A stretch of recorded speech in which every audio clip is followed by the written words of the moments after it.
Saudi আরবে থেকে ওমরা করে ফেরার পথে সড়ক দুর্ঘটনায় মারা গেছেন লক্ষ্মীপুরের রামগঞ্জ উপজেলার একই পরিবারের ৫ জন।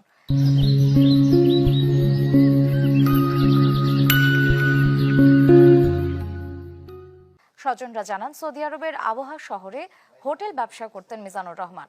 সম্প্রতি স্ত্রী ও ৩ সন্তান নিয়ে ওমরাহ করতে যান তিনি। রবিবার রাতে ওমরা করে ফেরার পথে সড়ক দুর্ঘটনার শিকার হন। তাদের মৃত্যুতে পাঁচরুখি গ্রামে চলছে শোকের মাতম। মরদেহ দেশে ফিরিয়ে আনতে সার্বিক সহায়তার আশ্বাস দিয়েছে পুলিশ। বিষয়ে আসছিলেন, ওনার ৩টা বাচ্চা আছে, উনি নিজে আছে, তারপরে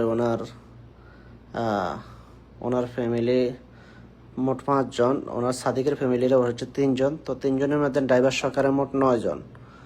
তো ৯ জনের মধ্যে একজন বাঁচি আছে, আর বাকি ৮ জন মারা গেছেন। এলাকার যত উন্নয়ন, যত খেলাধুলা, সবকিছুর মধ্যে ডোনেশন করে। একজন সমাজসেবক, ভালো মানুষ।